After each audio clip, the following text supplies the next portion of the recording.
আজকে আমি বানাবো ছোলে। এটা খুব স্বাদের, টক ঝাল মিষ্টি। এটা আমি জলটা গরম করে নিয়েছি। এই যে আমার ছোলেটা কালকে হোল নাইট এটাকে ভিজিয়ে রেখে দিয়েছিলাম। এখন এই গরম জলের মধ্যে এই ভিজানো ছোলাটাকে ছেড়ে দিচ্ছি।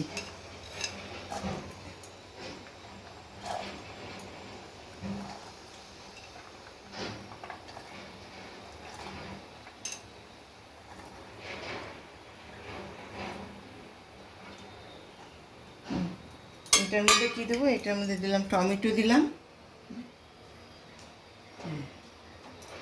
তারপরে দিলাম রসুন, গোটা গোটা রসুন দেখুন, হ্যাঁ, আর টুকরো করা পেঁয়াজ এটা দেবো। একটুখানি লবণ দিচ্ছি,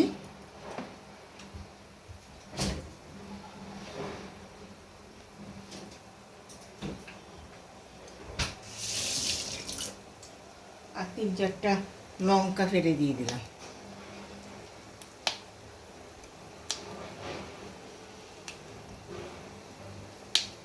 আর একটু হলুদ দেবো।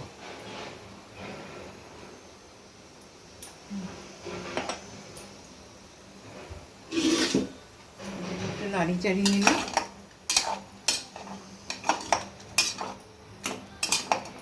দেখুন, নাড়িয়ে নিলাম। এখন এটাকে ঢেকে নেব। সেদ্ধ হওয়ার পরে কীভাবে বানাতে হবে সেটা আমি পরে বলছি। 5-6 বার প্রেশার দিয়েছি, তারপর ঠান্ডা ওটা দিয়েছি। এখন প্রেশারটা বের করে দিচ্ছি। এই যে দেখুন আমার ইয়েটা, ছোলাটা কেমন সিদ্ধ হয়ে গেছে। এই হাত দিয়ে ফেটে যাচ্ছে। এখন একটুখানি হাতা দিয়ে এটাকে একটু ইয়ে করে দিচ্ছি, নাড়িয়ে দিচ্ছি, তাহলে ভালো লাগবে খেতে।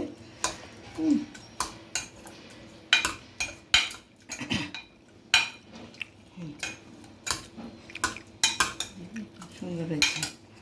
এখন কি হয়েছে, কড়াইতে তেল তো অলরেডি গরম বসিয়ে দিয়েছি। এতে 2টো শুকনো লঙ্কা দিচ্ছি।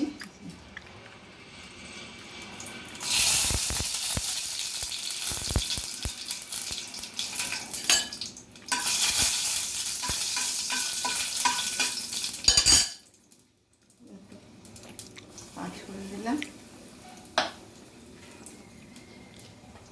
একটু পেঁয়াজ কুচি, অল্প একটু পেঁয়াজ কুচি, কারণ ওখানে একটু দিয়েছি তো, তাই জন্য ভীষণ অল্প পেঁয়াজ কুচি দিলাম।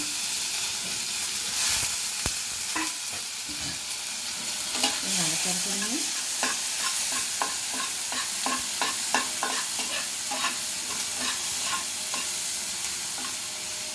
আঁচটা বাড়িয়ে দিচ্ছি, কারণ তাড়াতাড়ি দেবো।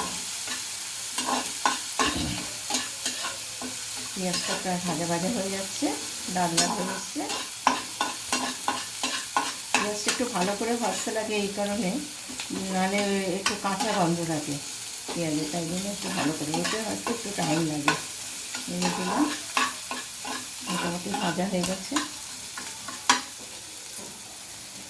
এখন এখানে আদা রসুন পেস্ট দিলাম একটু,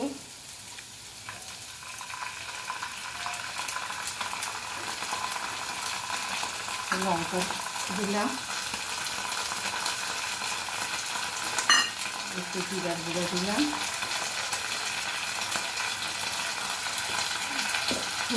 একটু ছড়িয়ে রেখে দেবো, গন্ধটা ভালো হয়।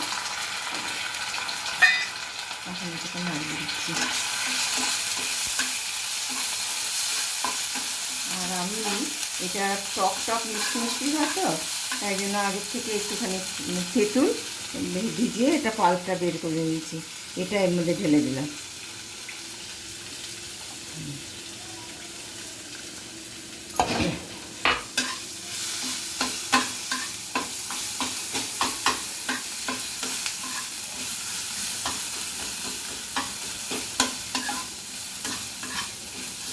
মশলাটা ভাজা ভাজা হয়ে গেছে।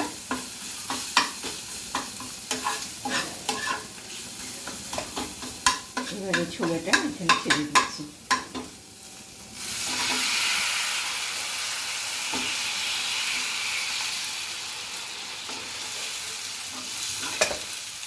এখন একটু হতে সময় দেব, ফুটবে।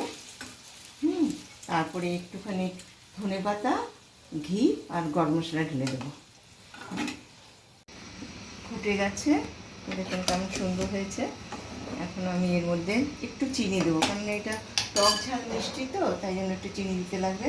একটু চিনি দিলাম, আজটা বাড়িয়ে দিলাম।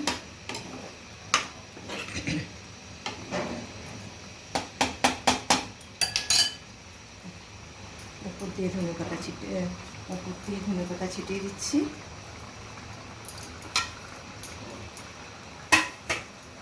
ঘি,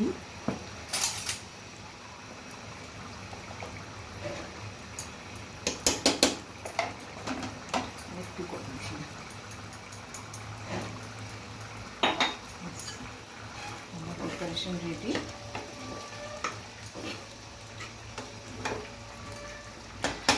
গ্যাসটা অফ করে দিলাম,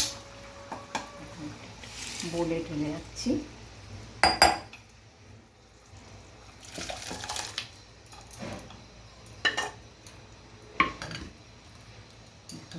সুন্দর হয়েছে। আপনারা যদি এটা ভালো লাগে, তাহলে আপনারা লাইক, শেয়ার, কমেন্ট করবেন আর সাবস্ক্রাইব করবেন আমার চ্যানেলটাকে, তাহলে আমার ভালো লাগবে।